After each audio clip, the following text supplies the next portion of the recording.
নমস্কার বন্ধুরা, ভতেশ্বর study centre চ্যানেলে তোমাদের স্বাগতম। যারা যারা তোমরা অন্নপূর্ণা যোজনার জন্য ফর্ম ফিল আপ করছো এবং যারা অনলাইনে ফর্ম ফিল আপ করছো, তোমরা জানো যে নতুন অপশান অ্যাড হয়েছে, অর্থাৎ কিছু নতুন অপশান অ্যাড করা হয়েছে অনলাইন ফর্ম ফিল আপের ক্ষেত্রে। এবং তোমাদের যারা ৩রা জুনে যারা ফর্ম ফিল আপ করেছিলে তাদেরকে রিসাবমিট করতে হচ্ছে, অর্থাৎ তাদেরকে পুনরায় ফর্ম ফিল আপ করতে হচ্ছে। ওকে, আচ্ছা, এই ভিডিওর মাধ্যমে যেটা থাকবে সেটা একেবারে গোড়া থেকে শেষ পর্যন্ত, অর্থাৎ তোমাদের এই যে লগ ইন থেকে শুরু করে একেবারে তোমাদের অ্যাকনলেজমেন্ট রিসিপ্ট তোমরা কিভাবে পাবে সেটা পর্যন্ত তোমাদের দেখানো হবে, একদম স্টেপ বাই স্টেপ। প্রত্যেকটা স্টেপ তোমাদের জন্য গুরুত্বপূর্ণ। এর জন্য অফিসিয়াল সাইটে আমি ভিজিট করেছি, দেখতেই পাচ্ছ socialregistry.wb.gov.in।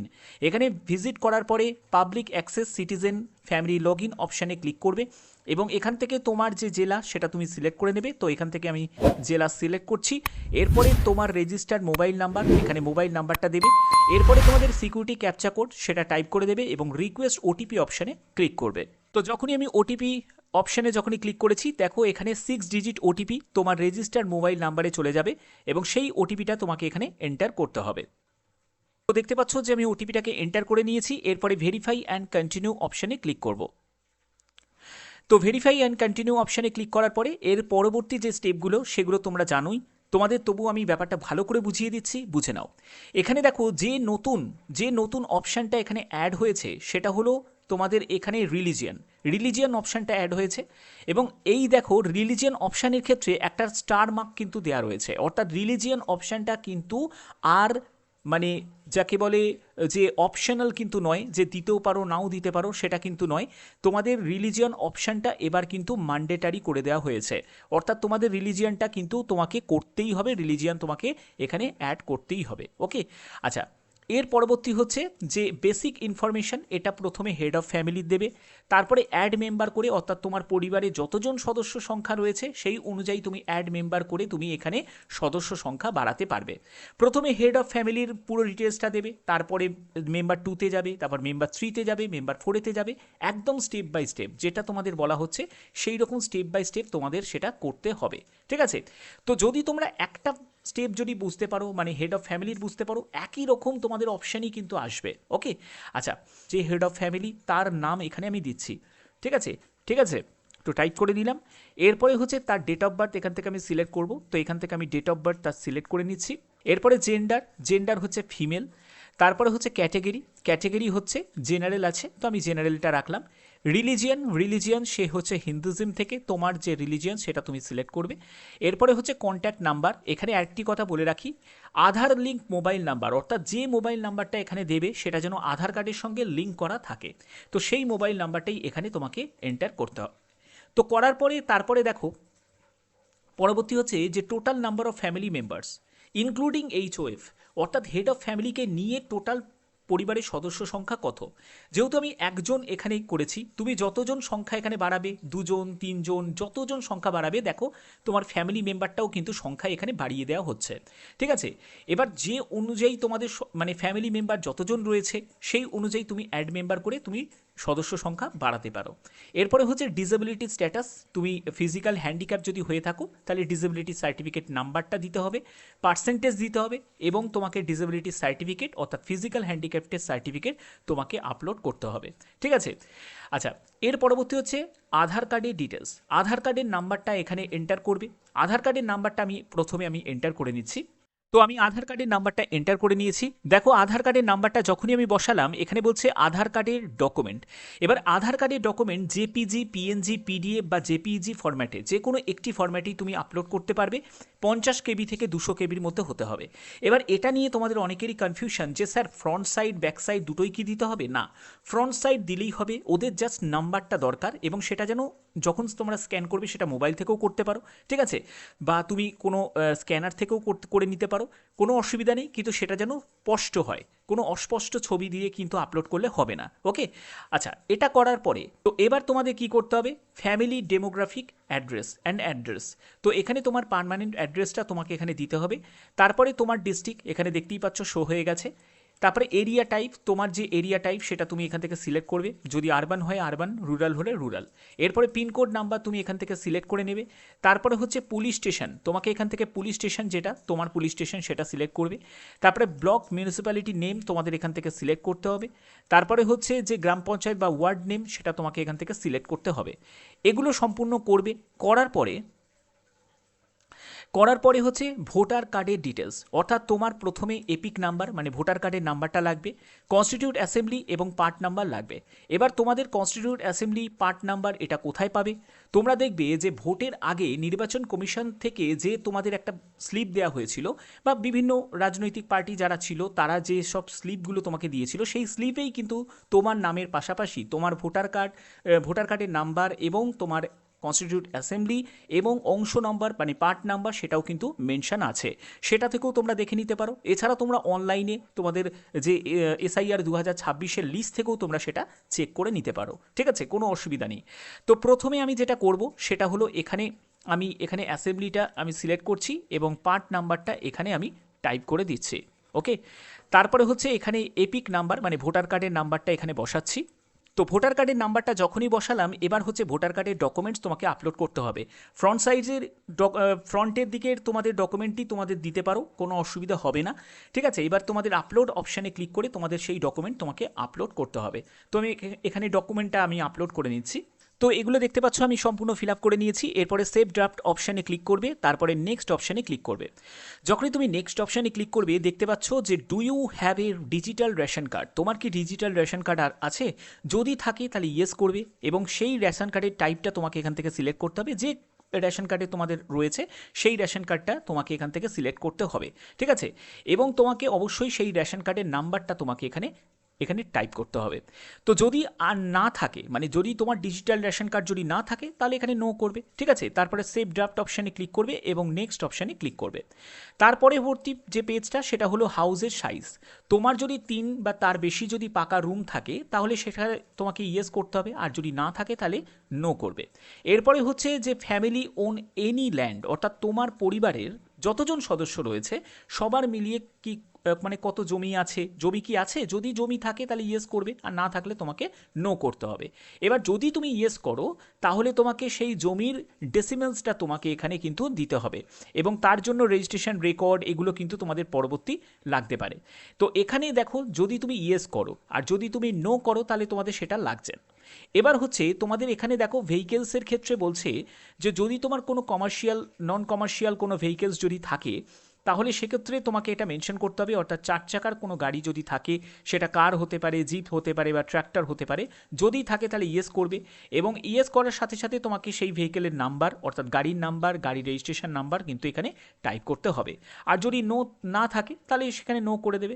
হেলথ ইন্স্যুরেন্সের ব্যাপারে দেখো এখানে বলছে যে তোমার কি কোনো হেলথ ইন্স্যুরেন্স রয়েছে, যদি ইয়েস করো তাহলে এখানে হেলথ ইন্স্যুরেন্সের যে টাইপটা সেটা সিলেক্ট করতে হবে, যে তুমি গভর্নমেন্টের কাছ থেকে পাও না প্রাইভেটে কোনো ইন্স্যুরেন্স করে রেখেছো। যদি গভর্নমেন্টের যদি সিলেক্ট করো তাহলে তোমাদের এখানে গভর্নমেন্টের কোন স্কিমটা, স্বাস্থ্যসাথী যদি হয়ে থাকে তাহলে স্বাস্থ্যসাথী, যদি কোনো আদার কোনো গভর্নমেন্টের যদি কোনো হেলথ ইন্স্যুরেন্স যদি পেয়ে থাকো তাহলে সেটা তুমি এখান থেকে সিলেক্ট করতে পারো। তো যেটা পাও সেটাই তোমাকে এখানে সিলেক্ট করতে হবে এবং ইউআরএন নাম্বারটা মেনশন করতে হবে। আর যদি নো হয় মানে কোনো ইন্স্যুরেন্স তোমার করা নেই, মানে হেলথ ইন্স্যুরেন্স নেই, তাহলে সেক্ষেত্রে তোমাদের এগুলো কিছুই করতে হচ্ছে না। তারপরে দেখো সেভ ড্রাফট অপশানে ক্লিক করবে এবং নেক্সট অপশানে ক্লিক করবে। তো এর পরবর্তী যে পেজটা সেটা খুব ইম্পর্টেন্ট একটি পেজ, যেটা হলো income tax or professional tax. যদি তুমি কোনো ইনকাম ট্যাক্স দিয়ে থাকো তাহলে এখানে ইয়েস করবে, না হলে তুমি এখানে নো করবে। এরপরে তোমার প্যান কার্ড যদি থাকে তাহলে এখানে ইয়েস করতে হবে এবং প্যান কার্ডের নাম্বারটা মেনশন করতে হবে, আর যদি প্যান কার্ড না থাকে তাহলে এখানে নো করতে পারো। তারপরে হচ্ছে তোমার টোটাল অ্যানুয়াল ইনকাম মানে পরিবারের সবার মিলিয়ে, তো যত তোমার অ্যানুয়াল ইনকাম সেটাই তোমাকে এখানে মেনশন করতে হবে, ঠিক আছে। এরপরে তুমি কি চাকরি করো, যে গভর্নমেন্ট সেক্টরে কাজ করো না সেলফ এমপ্লয়েড রয়েছো, বিজনেস আছে, তো এখান থেকে যদি তুমি অপশানে পেয়ে যাও তাহলে তো তুমি সেটা সিলেক্ট করবে। আর যদি তুমি এর মধ্যে থেকে কোনো অপশান যদি না পাও তাহলে এখানে আদার্স অপশানে ক্লিক করবে। তো আমি যার ফর্মটা ফিল আপ করছি সে একজন হাউস ওয়াইফ, তো আমি এখানে হাউস ওয়াইফ অপশানটা দেখতে পাচ্ছি না, তো এখানে আমি আনএমপ্লয়েডও রাখতে পারি, এছাড়া আমি এখানে আদার্সও রাখতে পারি, যে কোনো একটা আমি এখানে রাখতে পারি, তো এখানে আমি আদার্স রাখছি। তারপরে হচ্ছে হাইয়েস্ট এডুকেশনাল কোয়ালিফিকেশান, তো এখান থেকে আমি হায়েস্ট এডুকেশন কোয়ালিফিকেশানটা দিয়ে দিলাম, লোয়ার দ্যান 10th। তারপরে হচ্ছে যে যে তোমার পরিবারে কেউ বলছে যে আর ইউ ফর্মার, আচ্ছা এর পরবর্তী হচ্ছে are you a former former বা current holder of any constitutional post, ministers, MP, MLA, local কোনো বডি, আরবান লোকাল বডি। তো যাই হোক, এখানে যেটা বলতে চাইছে যে তুমি কি কোনো এমপি, এমএলএ বা কোনো পঞ্চায়েত লোকাল বডিজে কোনো পোস্টে রয়েছো, যদি থাকো বা থাকতে, তাহলে এখানে ইয়েস করতে হবে, আর না হলে তোমাকে নো করতে হবে। তুমি যদি একজন গভর্নমেন্ট পেনশনার হোল্ডার হও তাহলে এখানে ইয়েস করবে, না হলে তুমি নো করবে। তোমার যদি তোমার জিএসটি রেজিস্টার যদি হয়ে থাকো তাহলে এখানে ইয়েস করবে, না হলে তুমি এখানে নো করবে। যদি এখানে ইয়েস করো তাহলে সেই জিএসটি আইএন নাম্বারটা মেনশন করতে হবে, ঠিক আছে। তারপরে হচ্ছে সেভ ড্রাফট অপশানে ক্লিক করবে এবং তোমাকে নেক্সট অপশানে ক্লিক করতে হবে। নেক্সট অপশানে ক্লিক করার পরে have you applied under CA, তুমি যদি মানে সিএর জন্য যদি অ্যাপ্লাই করে থাকো তার অ্যাপ্লিকেশন স্ট্যাটাসটা জানতে চাইছে। যদি তোমার স্ট্যাটাস হিসাবে তুমি যদি অ্যাপ্লাই করে থাকো তাহলে অ্যাপ্লাইডে দেবে, ক্লিক করবে। আর যদি তুমি ইস্যুড করা হয়েছে তাহলে তুমি ইস্যুড অপশানে ক্লিক করবে। আর যদি তোমার এগুলোর কোনো কিছুই যদি প্রবলেম না থাকে, মানে সিএর এইসব রিলেটেড কোনো সমস্যা যদি না হয়ে থাকে, তাহলে এখানে তোমাদের একটা নট অ্যাপ্লিকেবল করতে হবে, ঠিক আছে। যারা সিটিজেন তাদের ক্ষেত্রে অবশ্যই এটা নট অ্যাপ্লিকেবলই হবে, ওকে। তোমাদের তো কোনো ঝামেলা নেই, কিন্তু যারা সিএর জন্য আন্ডার প্রসেসে রয়েছে তাদের জন্য, ঠিক আছে। আচ্ছা, এবার হচ্ছে এসআইআর 2026-এর ট্রাইব্যুনাল স্ট্যাটাসটা জানতে চাইছে। তো প্রথমে হচ্ছে যে ইফ ডিলেটেড ইন এসআইআর 2026, তো তোমার নাম যদি এসআইআর 2026-এ যদি ডিলিট হয়ে থাকে, weather case is pending in tribunal, তো যদি পেন্ডিং থাকে ট্রাইব্যুনালে, তো এখন কি পজিশনে রয়েছে, তো তোমার নাম কি ডিলিট হয়েছে, ইয়েস করবে। আর যদি না হয়ে থাকে তাহলে নো করবে। আর যাদের এরকম কোনো সমস্যা নেই তাদের ক্ষেত্রে নট অ্যাপ্লিকেবল করতে হবে। যাদের এসআইআর 2026-এর লিস্টে যাদের প্রপার ওয়েতে নাম রয়েছে তারা নট অ্যাপ্লিকেবলই রাখবে। এরপরে সেভ ড্রাফট অপশানে ক্লিক করবে এবং নেক্সট অপশানে ক্লিক করবে। এরপরে যে গুরুত্বপূর্ণ পার্টটা, এটা কিন্তু সকলের ক্ষেত্রে পাবে না, শুধুমাত্র যারা এলিজিবল, যাদের 25 থেকে 60 বছরের বয়সের যারা মহিলা, তারাই কিন্তু এই অপশানটা পাবে, ঠিক আছে। তো এখানে যেটা বলছে অ্যাপ্লাইং ফর অন্নপূর্ণা যোজনা, তো এখান থেকে তোমাকে এইটা সিলেক্ট করতে হবে, ইয়েস আই অ্যাম অ্যাপ্লাইং, এটা সিলেক্ট করবে। এরপরে হচ্ছে রিসিভিং গভর্নমেন্ট স্কিম বেনিফিট ভায়া ডিবিটি, ডিবিটির মাধ্যমে তুমি কি আগে কোনো গভর্নমেন্ট স্কিমের বেনিফিট পেতে, যদি পেয়ে থাকো তাহলে ইয়েস করবে, এবং কোন স্কিমে তুমি ফেসিলিটি পেতে সেই স্কিমটা তোমাকে এখান থেকে সিলেক্ট করতে হবে। একদম লম্বা লিস্ট তোমরা দেখতে পাবে, যে লিস্টের তুমি যে ফেসিলিটিটা পেতে সেটাই কিন্তু সিলেক্ট করবে। এবার এখানে বলছে ওয়ান টু অপ্ট আউট, অর্থাৎ তুমি কি এই যে স্কিমটা তুমি পাচ্ছিলে সেটা থেকে কি তুমি নিজেকে প্রত্যাহার করতে চাও। যদি এখানে ইয়েস করো তাহলে কিন্তু এটা প্রত্যাহার হয়ে যাবে, আর যদি নো করো তাহলে কিন্তু এটা প্রত্যাহার হবে না, ঠিক আছে। তো অবভিয়াসলি এটা নোই থাকবে। তারপরে অ্যাড অ্যানাদার স্কিম, সেখান থেকে তুমি আবার তোমার স্কিম এখান থেকে সিলেক্ট করতে পারো, যে লিস্টের মধ্যে পাচ্ছ সেই অনুযায়ী তোমাকে স্কিম এখান থেকে সিলেক্ট করতে হবে। এরপরে সেভ ড্রাফট অপশানে ক্লিক করে তোমাদের এই ফর্ম ফিল আপটা যাকে বলে কমপ্লিট হয়ে গেল। তো এবার হচ্ছে যে ডিক্লারেশন অ্যান্ড কনসেন্ট, এই ডিক্লারেশন অ্যান্ড কনসেন্ট অপশানে যখন তোমরা ক্লিক করবে, এখানে দেখো এই চেকবক্সে তোমাদের ক্লিক করতে হবে। তারপরে হচ্ছে প্রিভিউ অ্যান্ড সাবমিট, তো তুমি যদি আরও মেম্বার যদি অ্যাড করে থাকো তাহলে অ্যাড মেম্বার করে বাদবাকি মেম্বারগুলোর একদম সেম প্রসেসে তোমাদের ফিল আপটা করতে হবে। তো এখানে তোমাদের ডিক্লারেশন কনসেন্টে এইখানে ক্লিক করলাম এবং এখানে প্রিভিউ অ্যান্ড সাবমিট অপশানে ক্লিক করতে হবে। তো যখনই তুমি ওখানে ক্লিক করবে দেখো তোমাদের এরকম তোমাদের অপশান শো হবে, যেটা হলো application submitted, family level data collection form, এবং তোমার এখানে দেখো তোমার অ্যাপ্লিকেশন আইডিটা শো হবে, এবং তোমার যে ফ্যামিলি যে হেড অফ ফ্যামিলি তার নামটাও এখানে শো হবে, এবং যে ডেটে তুমি সাবমিট করছো সেই ডেট এবং টাইমটাও তোমাদের এখানে শো হবে, এবং তোমাদের এখানে মেনশন করা থাকবে যে ভবিষ্যতের জন্য তোমাকে এই নাম্বারটি অবশ্যই তোমাকে নোট ডাউন করে রাখতে হবে। এর পরবর্তী যে ইম্পর্টেন্ট পার্ট সেটা হলো নতুন যেটা সংযোজন হয়েছে, এটা একদম নতুন সংযোজন হয়েছে, সেটা হলো ওকে ডান তুমি করে বেরিয়ে যেতে পারো। এছাড়া তোমাদের ডাউনলোড ফর্ম এই অপশানে তোমাদের ক্লিক করতে হবে। তো যখনই তুমি ডাউনলোড ফর্ম অপশানে ক্লিক করবে তোমাদের এরকম তোমাদের ফর্মটা, অর্থাৎ তুমি যে এতক্ষণ যে ফিল আপটা করলে, ঠিক আছে, তো সেই ফিল আপের তোমাদের অ্যাকনলেজমেন্ট যে রিসিপ্টটা তোমরা পেয়ে যাবে। এই অ্যাকনলেজমেন্ট রিসিপ্টটা কখন লাগবে, ফিউচার রেফারেন্সের জন্য তোমাদের লাগবে, যেহেতু একদম অনলাইন ফর্ম ফিল আপ সরকারি ব্যাপার, তো সেক্ষেত্রে এটা অবশ্যই তোমাদের মানে একদম প্রিন্ট আউট করে রেখে দেবে, ঠিক আছে। তো এই হচ্ছে তোমাদের সম্পূর্ণ ডিটেলসটা, যেখানে তুমি যা যা ফিল আপ করলে সেই ফিল আপেরই সম্পূর্ণ ডিটেলসটা তোমাদের এখানে থাকবে, ওকে। আরেকটি গুরুত্বপূর্ণ ব্যাপার, সেটা আমি তোমাদের জুম করে দেখাই।